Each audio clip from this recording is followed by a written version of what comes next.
세상에는 눈에 보이는 세계만 있는 것이 아니라 보이지 않는 영적 세계도 있습니다. 그래서 사도 바울은 이렇게 고백합니다. 우리가 돌아보는 것은 보이는 것이 아니요 보이지 않는 것이니 보이는 것은 잠깐이지만 보이지 않는 것은 영원함이니라. 기독교는 보이는 물질 세계를 무시하지 않습니다. 눈앞에 보이는 권력, 돈, 쾌락, 명예들의 그 막강한 힘들을 결코 얕보지 않습니다. 아니 오히려 그런 물질들의 파워, 그 힘, 영향력이 얼마나 막강한지를 절실히 느끼며 그것들을 선하게 사용하도록 격려하고 열심히 일할 것을 강조합니다. 그러나 그럼에도 불구하고 그 물질의 한계와 함정과 유혹을 결코 잊지 않습니다. 그것들이 얼마나 쉽게 사라져버릴 것인지를 명심합니다. 동시에 그렇게 눈에 보이는 막강한 것들 배후에 보이지 않는 영적 세계가 있음을 믿습니다. 우리 인생들이 아무리 거룩하고 선하게 살려고 노력을 해도 그것을 방해하는 악한 영들의 존재들이 있다는 사실을 결코 잊지 않습니다. 그런 악한 존재들과의 거룩한 영적 전쟁을 통해서만이 우리는 거룩한 인격, 거룩한 삶을 살아갈 수 있다는 사실을 잊지 않습니다. 성경에는 수많은 귀신 이야기, 마귀, 사탄에 대한 이야기들이 기록되어 있습니다. 만일 그런 영적 존재에 대한 기록들을 다 빼버리고 난다면 성경의 거의 절반은 다 없어지고 말 것입니다. 저는 오늘 이 아침 그 귀신 이야기를 하려고 합니다. 귀신 이야기 그러니까 조금 이상해지네요. 그러나 귀신 이야기만이 아니라 영적 존재들과의 영적 전쟁에 대한 이야기를 말씀드리려고 합니다. 오늘 이 아침 여러분의 심령의 눈이 열려 이 영적 전쟁에 대하여 준비하는 사람들이 되시기를 축원합니다. 1960년대 초 볼트만이라고 하는 유명한 신약성서 그의 책 속에서 다음과 같이 글을 썼습니다. 자연의 힘과 법칙들이 발견되니 이상 우리는 더 이상 선한 영이든 악한 영이든 할 것 없이 도대체 영이라는 존재를 믿을 수가 없게 되었다. 병과 또 그 치유는 모두가 자연적인 인과율에 돌려야 하는 것이지 마귀의 장난 혹은 악한 귀신의 저주 때문에 생긴 결과가 아니다. 우리가 전기불과 무선 전신을 사용하고 또 현대의학의 내과 외과의 발견들을 이용하면서 동시에 신약 성서에 나오는 영들의 세계와 기적을 믿는다는 것은 불가능한 일이다. 한마디로 말한다면 성경에 나오는 귀신 이야기는 과학이 발달되지 못했던 시절에 미개인들이라 믿었던 이야기.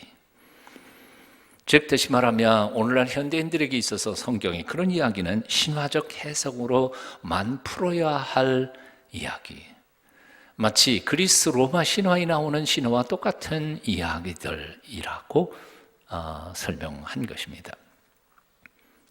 그러나 그가 그렇게 외친 지 10년이 지난 1970년대 들어서서 그의 이야기에 반대하는 사람들이 나타나기 시작했습니다. 그 중에 한 사람이 제임스 칼러스라고 하는 사람인데요. 그가 쓴 사탄의 생태라는 책에서 아주 얇은 책입니다. 현대인들이 사단 혹은 마귀에 대하여 가지는 두 가지의 극단적 주장이 있다고 말했습니다. 그 두 가지 극단적인 주장은 첫째는 마귀나 귀신이나 사탄이나 이런 영적 존재는 아예 존재하지 않는다. 철저하게 물질주의적으로 해석하는 극단이 있다는 겁니다. 또 다른 극단은 사탄은 하나님과 동등할 만큼 전지전능한 힘을 가지고 있다는 극단이 있다는 거죠. 이원론적인 거죠. 선한 신, 악한 신. 그래서 두 개의 신이 균형을 이루면서 역사와 그리고 세상을 움직이고 있다고 주장하는 것입니다. 그런데 제임스 칼러스는 그 두 극단은 다 잘못됐다는 겁니다. 사탄은 실체한다. 그리고 영도 있다. 그렇지만 동시에 사탄이라고 전지전능한 하나님과 비등할 수 있는 것은 아니다. 그럼에도 불구하고 상당히 끈질기게 인간들을 유혹하고 괴롭히면서 우리로 하여금 고통스럽게 만드는 존재 사탄은 있다 가르친 겁니다. 오늘 본문이 너무 길어서 한 절만 읽었습니다만 앞부분 누가복음 22장 31절에 보면 예수님은 사랑하는 제자 베드로에게 이렇게 말씀하십니다. 시몬아, 시몬아, 보라, 사단이 너를 밀가부로 하려고 요구하였으나, 사단이 너희를 밀가부로도 하려고 너희 영혼을 요구하였으나. 이 예수님의 말씀 속에서 사탄은 추상적인 개념이 아닙니다. 철학적, 신학적 개념이 아니라 실제라 그 말입니다. 하나님을 믿는 백성들을 유혹하고 넘어지게 하는 악한 인격적 존재가 사탄이라는 겁니다. 심지어는 예수님의 제자들의 영혼까지도 빼앗아 가려고 감히 예수님께 그 영혼을 요구할 만큼 당돌한 존재예요. 그래서 주님께서도 당신의 수제자인 베드로가 믿음이 떨어지지 않도록 간절히 기도해야만 했을, 사실은 굉장히 위협적인 존재가 사단이었다는 겁니다. 사도 베드로는 바로 그 사단의 정체, 영적 파워를 그날 밤에 친히 경험한 사람이었습니다. 예수님의 경고의 말씀, 내가 오늘 밤 나를 3번이나 부인하리라 하고 경고 말씀하셨지만 사도 베드로는 절대로 저는 그럴 리가 없습니다. 죽을지라도 당신을 부인하지 않겠습니다. 그러나 그날 밤에 그는 스승을 저주하면서까지 3번이나 부인했던 경험이 있습니다. 그러면서 동시에 자신의 의지를 꺾어놓고 유혹할 만큼 악한 사탄의 정체가 얼마나 간교하고 얼마나 무서운 존재인지를 그날 밤에 그는 경험했던 겁니다. 그래서 그는 나이가 들고 믿음의 후배들에게 편지를 보낼 때 베드로전서 5장 8절에서 이렇게 적어갑니다. 간곡하게 권면하지요. 근신하라, 깨어라. 너희 대적 마귀가 우는 사자같이 두루 다니며 삼킬 자를 찾나니. 근신하라, 깨어라. 왜냐하면 너희 대적 마귀가 우는 사자처럼 두루 다니며 삼킬 자를 찾고 있다. 베드로는 경험했거든요. 마태복음 24장 24절을 보면 주님께서도 이런 말씀을 하셨습니다. 할 수만 있으면 택하신 자들도 미혹하리라. 얼마나 악한 존재인지 하나님이 이미 택하셨어요. 구원받았어요. 그런데도 불구하고 마귀는 얼마나 당돌한 녀석인지 그것조차도 무시하고 하나님과 대적하면서 택함 받은 사람까지도 미혹하고 데리고 가려고 한다는 겁니다. 그렇습니다.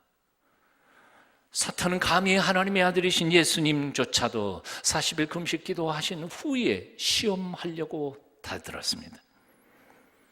그런 이유 때문에 예수님께서 지상사역 3년 동안에 하신 일 중에 가장 중요한 한 가지의 일은 바로 귀신 들린 사람을 고치는 것이었습니다.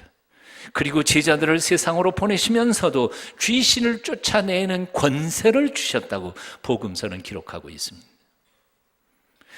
이제 여러분들에게 묻습니다. 성경이 하나님의 말씀인 줄 믿으십니까? 이 목소리가 왜 이렇게 죽었어요? 진짜 성경이 하나님 말씀이신 거 믿으세요? 그리고 그 성경이 1.1획도 틀림이 없는 진리의 책이라는 사실도 믿으십니까? 그렇다면 귀신 얘기 믿으셔야 돼요. 성경에 나오는 귀신, 마귀, 사탄에 대한 이야기, 그 성경이 증언하고 있는 그 말씀들에 대하여 소홀히 생각해서는 안 된다 그 말입니다. 여러분 오해하지 마십시오. 그렇다고 해서 모든 질병이 다 귀신 장난이라 그런 건 아니에요. 모든 정신병이 다 귀신이 해서 그런 것 아니에요. 그런 건 아니에요. 그렇지 않은 경우도 많아요. 그러면 무엇이 귀신 장난이고 무엇이 내가 몸을 소홀히 해서 혹은 내가 하나님이 주신 건강을 관리를 잘 못해서 했는지는 전문가들에게 들으셔야 돼요. 들으셔야 돼요. 사탄이 없다, 마귀도 없다 하는 사탄의 최고의 속임수에 넘어가지 않으시기를 바랍니다. 사탄은 교묘한 모습과 방법으로 지금도 우리를 유혹하고 넘어지게 하고 있습니다. 주님의 교회들을 허물어뜨리고 있습니다. 마틴 로이트 존스라고 하는 사람은 이렇게 말했습니다. 만일 우리가 정말 사탄의 본성과 그의 활동을 보려면 우리가 흔히 생각하는 죄악의 현장이나 죄악의 뒷골목을 보지 말아야 한다. 오히려 우리 주님께서 40일 밤낮으로 혼자 보내신 광야를 보아야 한다. 거기에서 우리는 하나님의 아들을 시험하는 사탄의 진정한 모습을 발견할 수 있다. 마귀, 사탄, 귀신은 캬바르네 술집에서만 나타나는 것이 아닙니다. 가장 거룩한 장소인 가장 교묘한 모습으로 하나님의 절에서도 사탄은 우리를 타락시키고 있습니다. 오죽하면 하나님의 마지막 심판이 바로 이 강대상에서부터 시작된다고 말하지 않았습니까? 목사도 예외는 없습니다. 장로도 예외는 없습니다. 얼마나 사탄이 오늘날 한국 교회의 목사들을 유혹하고 타락시키고 있는지 모릅니다. 다시 말씀드립니다. 사탄은 실제합니다. 할 수만 있으면 모든 믿는 자도 다 타락시키려고 합니다. 자, 그렇다면 그런 사탄과 우리는 어떻게 싸워야 합니까? 어떻게 싸울 수 있습니까? 야고보 선생은 이렇게 말씀합니다. 그런즉 너희는 하나님께 복종할지어다. 마귀를 대적하라. 그리하면 너희를 피하리라. 한번 같이 읽어보실까요? 그런즉 너희는 하나님께 복종할지어다. 마귀를 대적하라. 그리하면 너희를 피하리라. 하나님께 복종해야 합니다. 그리고 마귀는 피할 게 아니라 싸워야 합니다. 피하면 쫓아옵니다. 강아지하고 비슷한 것 같아요. 강아지 벌벌 떠나고 도망오면 쫓아온다고요. 싸워야 돼요. 마귀는 피하는 것이 대책이 아닙니다. 대적해야 합니다. 자, 그렇다면 이 사단 마귀와 대적할 수 있는 방법이 무엇일까요? 딱 하나밖에 없어요. 기도밖에 없습니다. 기도해야 합니다. 사단은 눈에 보이지 않는 영적 존재이기에 칼이나 창이나 총이나 대포로 싸울 수 있는 존재가 아닙니다. 우리 인간의 이성과 논리로 싸워서 이길 수 있는 존재가 아닙니다. 사탄도 우리 인간의 논리보다 훨씬 더 지혜로운 존재이기 때문에 그렇습니다. 기도로 대적하고 싸워야 할 존재입니다. 기도만이 마귀를 대적할 수 있는 유일한 하나의 방법입니다. 바로 이런 이유 때문에 사탄이 베드로의 영혼을 청구했을 때 예수님께서도 어떻게 하셨어요? 베드로의 믿음이 떨어지지 않기를 위하여 기도하셨어요. 예수님도 기도하셨다니까요. 그러나 내가 너를 위하여 내 믿음이 떨어지지 않기를 기도하였노니.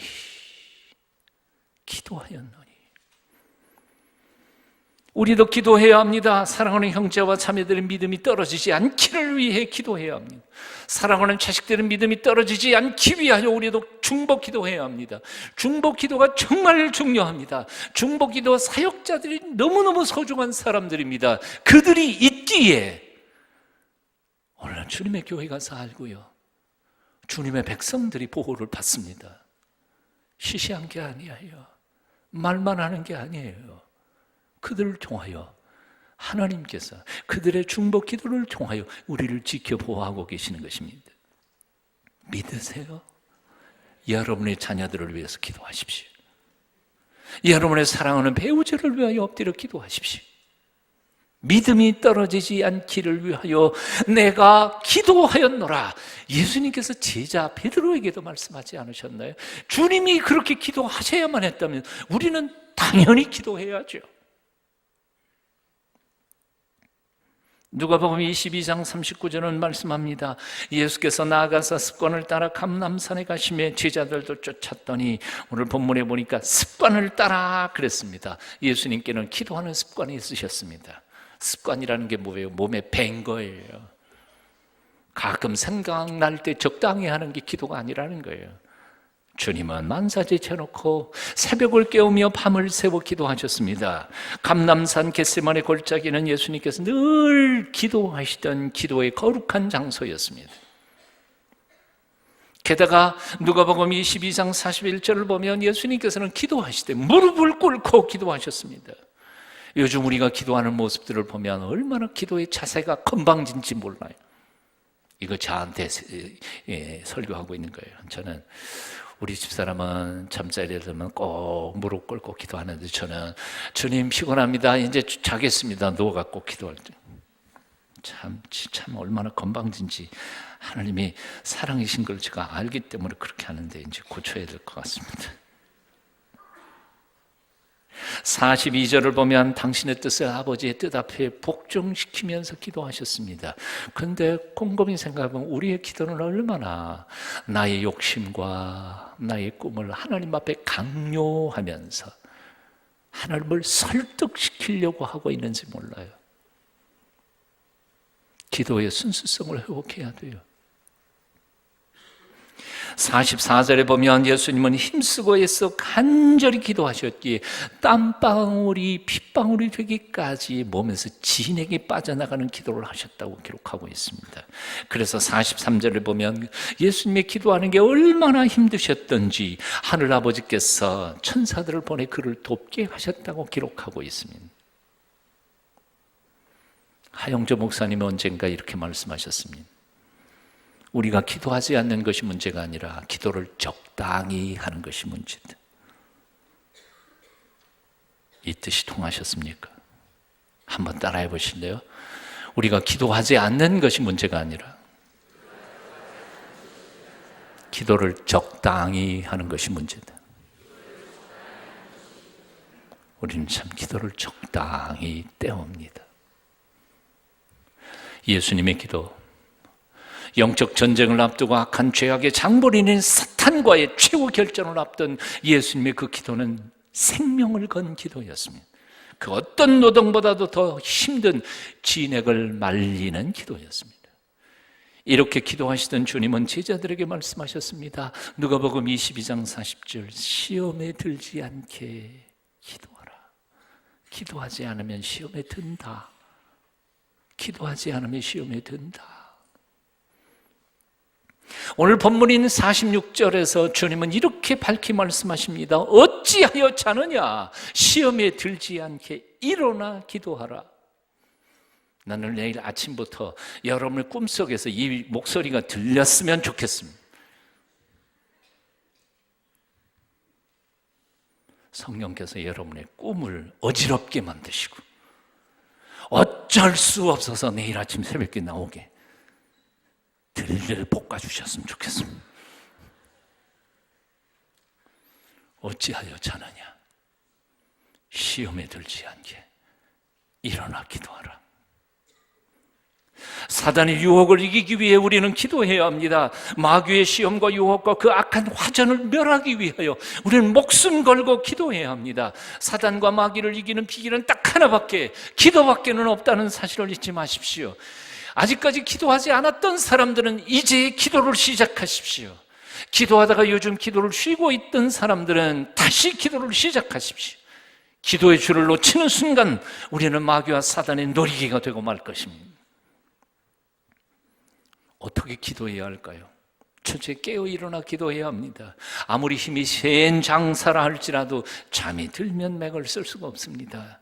엄청난 힘의 소유자였던 삼손도 잠이 들었을 때에는 연약한 여인 드릴라의 손길을 거부할 수 없어서 그의 머리카락이 다 잘려버리고 말았습니다.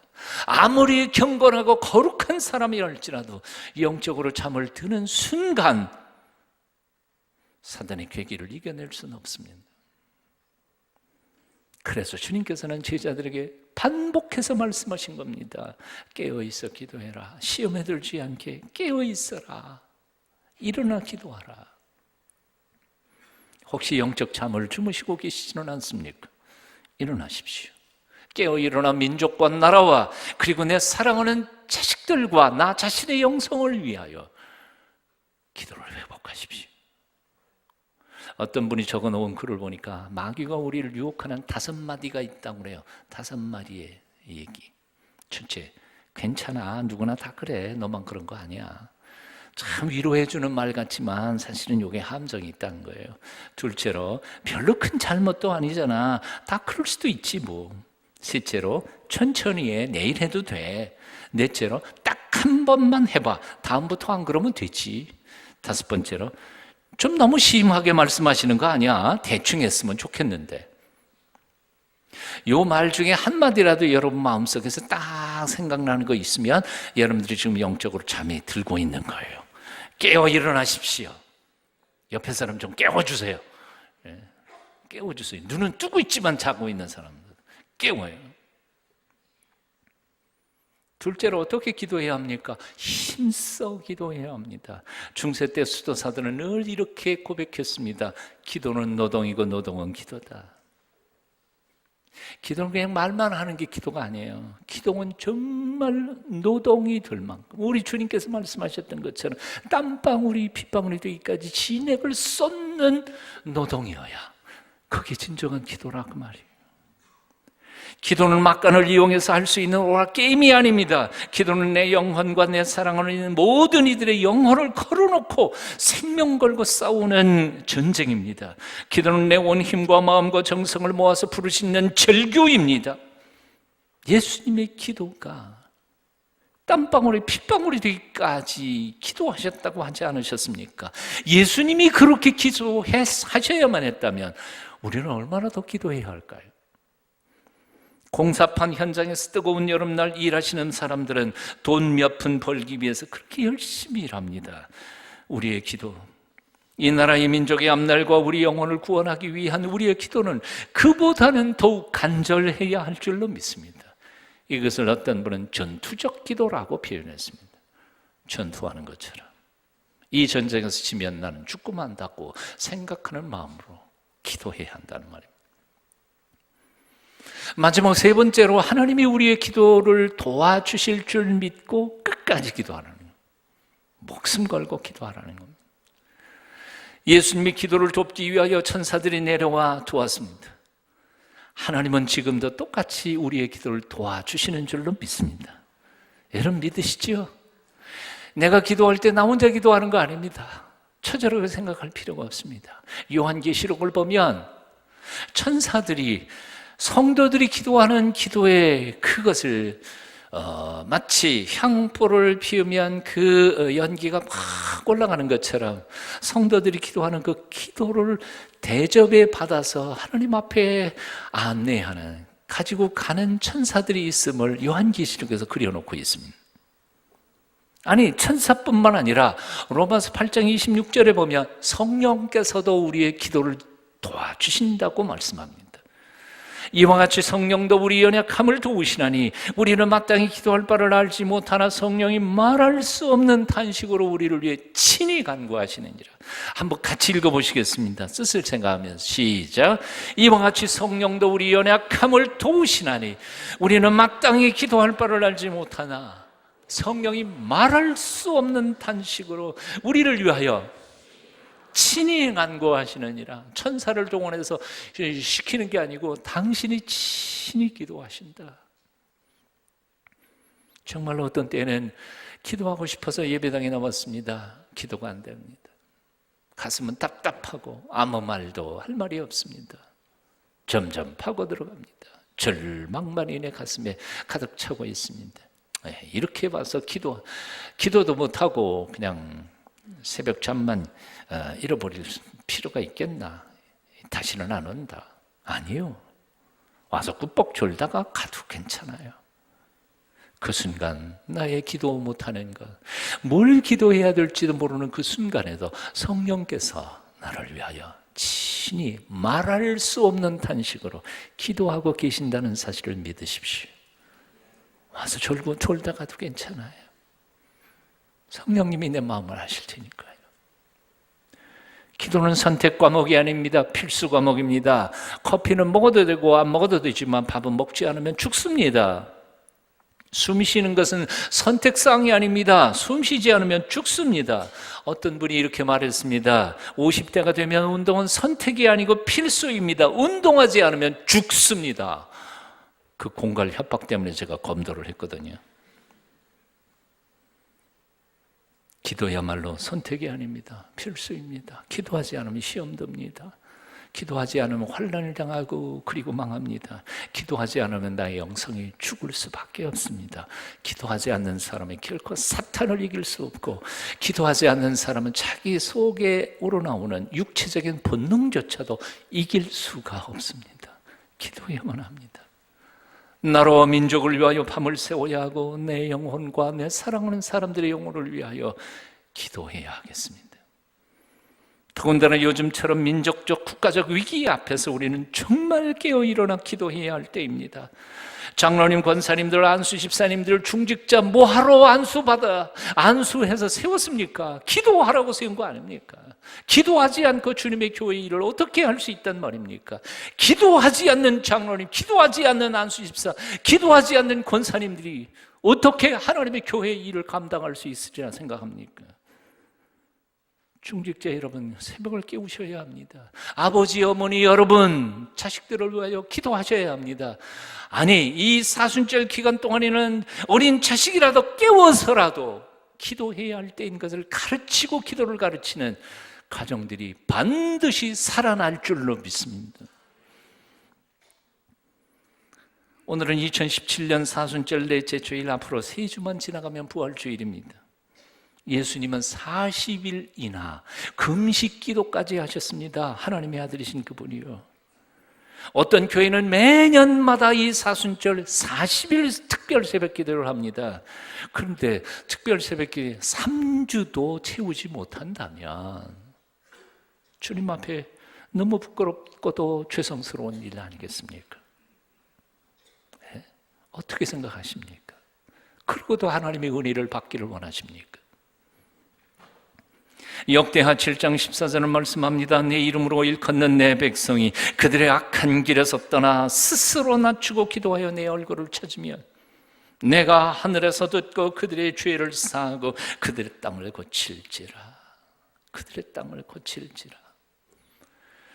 뜨거운 여름 인산인해를 이루는 어느 해수욕장에서 생긴 일이라고 합니다. 어떤 꼬마가 거기 해상구조대원 있지 않아요? 그 꼭대기 올라가서 탁 내려다보고 있는 해상구조대원 아저씨가 너무 멋있어 보였습니다. 올라가서 이렇게 아저씨에게 물었습니다. 아저씨는 저렇게 많은 사람들이 물속에서 시끄럽게 떠들어대고 있는데 저 사람 중에서 한 명이 살려주세요 그런 소리가 들려요? 어떻게 들을 수가 있어요? 저렇게 시끄러운데. 그 말을 들은 구조대원이 이렇게 말했다고 합니다. 아무리 시끄럽고 혼잡해도 아저씨는 물속에서 살려달라는 소리는 들을 수 있단다. 들을 수 있단다.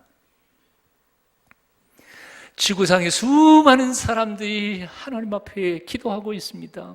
수십억이 될는지는 모르겠습니다. 그런데 어떤 사람들이 이렇게 생각하는 거죠. 그렇게 수많은 사람들이 기도하는데 내 기도도 들어주실까? 어때요? 들어주실까요? 아이고, 메가리가 없어요. 믿음이 없는 건지 메가리가 없는 건지 모르겠어요. 여러분, 내 기도도 들어주실까요? 나 같은 거에 기도도 들어주실까요? 참, 우리 인간의 몸이라는 게 너무 신비해요. 하나님께서 지으신 이 인간의 몸이요. 여기 두뇌가 있잖아요. 두뇌가 온 몸을 다 통제해요. 이 몸이 세포가 몇 억이지 않아요. 몇 수십억인지도 모르죠. 하여튼 숫자 누가 조금 알아보십시오. 그런데 저 뒤꿈치 저 끝에 가시 하나만 폭 들어가도 요 머릿속에 있는 뇌가 금방 알아요. 그리고 경보를 울려요. 입 보고 말아 그래요. 입이 뭐라 그래요? 아야! 그리고 빨리 가야죠. 수십억 개나 되는 세포 중에 하나만 띠끔해도 벌써 알아채고 다 조치를 취해. 하나님의 온 세상 우주를 만드신 분이신데 내가 기도하지 않은 것조차도 내 마음속 깊은 곳의 신음소리라도 하나님은 들어주시는 줄로 믿습니다. 예레미야 33장 3절로는 내게 부르시라. 내가 내게 응답하겠고 네가 알지 못하는 그 비밀한 일을 내게 보이리라. 물론 이 사순절 기간 동안에도 골방에서 혼자 기도하실 수도 있습니다. 하지만 사순절은요, 혼자 기도하는 때가 아니라 함께 모여서 같이 가슴을 찢으며 기도하는 때입니다. 예수님도 혼자 기도하실 때가 많았습니다. 하지만 오늘 본문 말씀을 주의 깊게 읽어보면 제자들에게 이렇게 당부하십니다. 나와 함께 있어 같이 기도하자. 혼자 기도할 때도 있습니다. 남모르는 아픔으로 눈물을 지으며 기도할 때 골방의 문을 걸어 잠그고 통곡하며 땅을 치며 울어야 할 때도 있습니다. 하지만 우리의 삶의 공동체가 뒤흔들리고 나라와 민족의 위기를 만났을 때 우리는 함께 모여서 기도해야 합니다. 마가다락방의 120문도가 함께 모여서 기도에 전혀 힘썼던 것처럼 함께 힘을 합하고 소리를 모아 하나님 앞에 울부짖어야 합니다. 주님의 백성들이 가슴을 뜯으며 합심하여 기도할 때 하늘 문이 열릴 것입니다. 성령의 은혜를 사모하며 우리 문제들을 주 앞에 내어놓고 부르짖을 때 주께서 응답해 주실 줄로 믿습니다. 시편 34편 17절은 이렇게 말씀합니다. 의인이 부르짖음에 여호와께서는 들으시고 그들의 모든 환난에서 건지셨도다. 이사야 145장 18절 이하도 말씀합니다. 여호와께서는 자기에게 간구하는 모든 자, 곧 신실하게 간구하는 모든 자에게 가까이 하시는도다. 그는 자기를 경외하는 자들의 소원을 이루시며 또 그들의 부르짖음을 들으사 구원하시리로다. 아멘. 아멘. 말씀을 줄이면서 여러분하고 찬양 한 곡 같이 불렀으면 좋겠습니다. 그를 향하여 우리의 가진 바 담대한 것 이것이니 우리가 무엇을 기도하든지 하나님이 들어주십니다. 같이 찬양하실까요? 같이 고백합니다.